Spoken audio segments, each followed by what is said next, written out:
Brazil, five-time World Cup champions, the most decorated football nation on earth, a squad packed with some of the most gifted players of their generation. And right now, they drew 1-1 with Morocco. Their best player is injured and watching from the stands, and their second-best player spent half the club season on the bench for bad attitude. Now compare that to Haiti, 82nd in the world, a country going through one of the worst humanitarian crises on the planet, and their coach has never set foot on Haitian soil. June 19th, Philadelphia. This is Brazil versus Haiti, and here's everything you need to know. Let's break down this Brazil squad the right way. Goalkeeper, Alisson, Liverpool. One of the best goalkeepers in the world, possibly the best.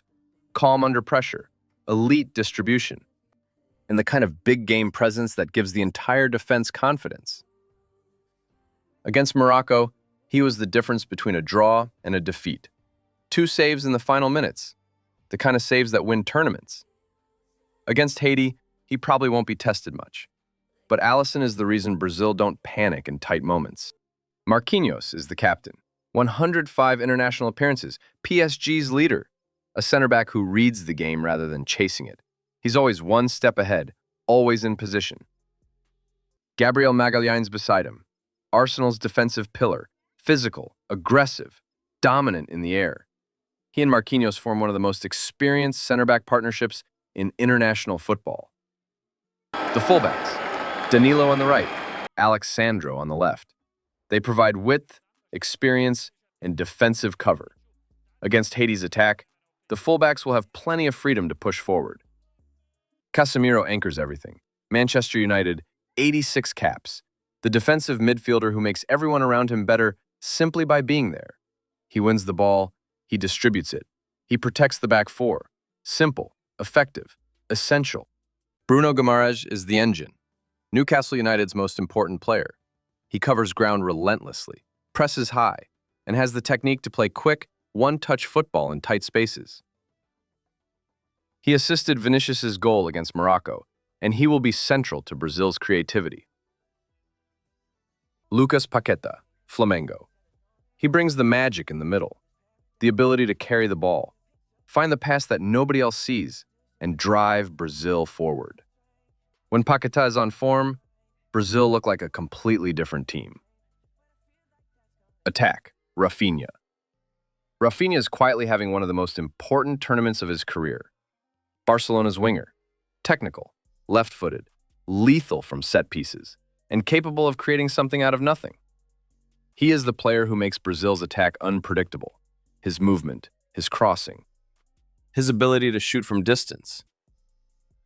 He doesn't Neymar. But right now, Rafinha might be Brazil's most important attacking player. The main event, Vinicius Jr. And now we need to talk about Vinicius, because this is where it gets complicated. On pure talent, Vinicius Jr.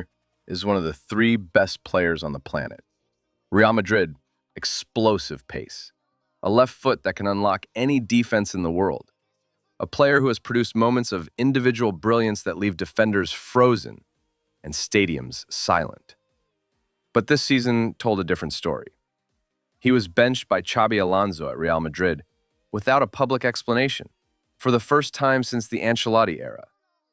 Spanish media described his reaction as yawning, angry, silenced. There were reports of a contract dispute, tensions with the coaching staff, and frustrations that were visible to anyone watching. His yellow card record at Real Madrid, 53 yellow cards and 1 red in 284 appearances. That tells you something about the way he engages on the pitch. He provokes, he reacts, he lets the game get personal, and at times, that costs his team.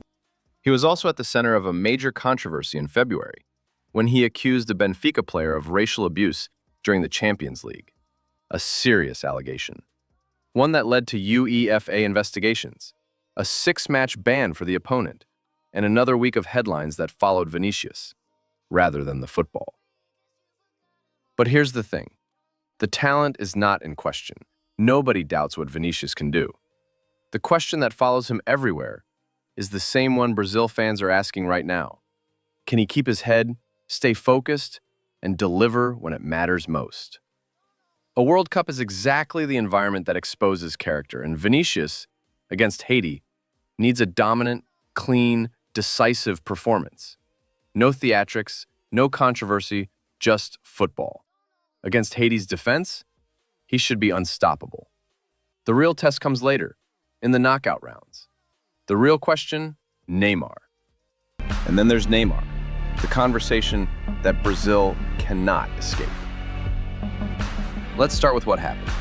On May 17th, one day before Ancelotti named his World Cup squad, Neymar suffered a grade 2 calf strain, playing for Santos against Coritiba. A serious muscle injury, the kind that takes 4 to 6 weeks to properly heal. He missed Brazil's warm-up friendlies. He missed the Morocco opener. And now, as Brazil prepare to face Haiti, the situation is worse than expected. ESPN has reported that Brazil's medical staff are not planning to risk him in any group stage match. The target is the knockout rounds, the round of 32 at the earliest. Brazil are being careful, deliberately careful. Because they know that a player coming back from a grade 2 calf injury, without match fitness, without full training, is a player at risk of breaking down again. And a Neymar who lasts 20 minutes before re-injuring himself is worse than no Neymar at all. But here's the thing about Neymar. He is 34 years old. This is his 4th World Cup. He has the most goals in Brazil's history, 79. He has spent 2 years fighting back from a cruciate ligament injury, rebuilding at Santos, doing everything Ancelotti asked of him to earn this call-up. Ancelotti said it publicly.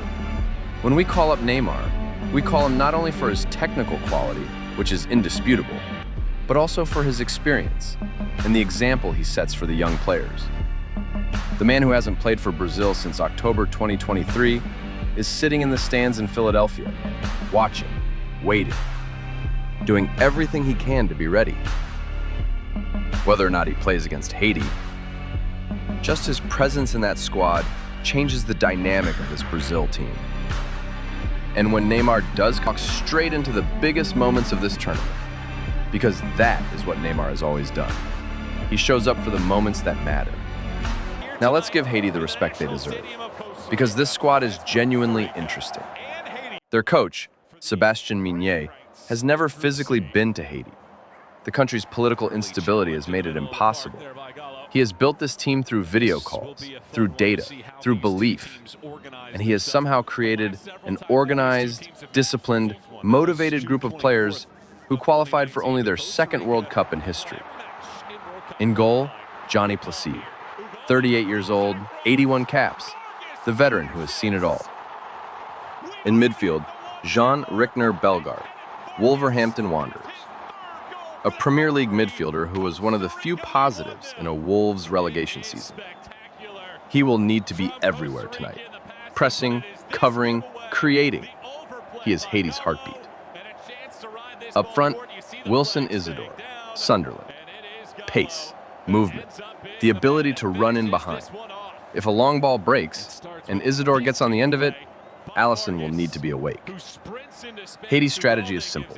Stay compact, stay disciplined, don't give Brazil space in behind, and wait for a moment. One counterattack, one set piece, one thing going wrong for Brazil. They don't need to win the game. They just need to make it uncomfortable for long enough. Against Brazil, difficult. Against a Brazil that's still finding its rhythm, still missing Neymar, still waiting for Vinicius to fully explode, less impossible than you think. Brazil win this. That is not a prediction, it's a certainty. But the number matters. If Brazil win 4-0 or 5-0, they're back. The machine is running. Vinicius is flying. The pressure is off. If Brazil struggle to a 1-0 or 2-0, the questions continue. The Neymar obsession grows, and Scotland in the final group game suddenly becomes a pressure test. My prediction? Brazil 4-0 Haiti. Vinicius scores 2. Rafinha gets 1. Someone off the bench adds the 4th. Clean, convincing, exactly what they needed. But watch the first 20 minutes. If Haiti can stay at 0-0 through the opening phase, the crowd gets nervous. Brazil gets nervous. And football doesn't care about logic. Who do you think scores first, Vinicius or Rafinha? And the big question, does Neymar come off the bench tonight? Drop your prediction in the comments. Subscribe. Full.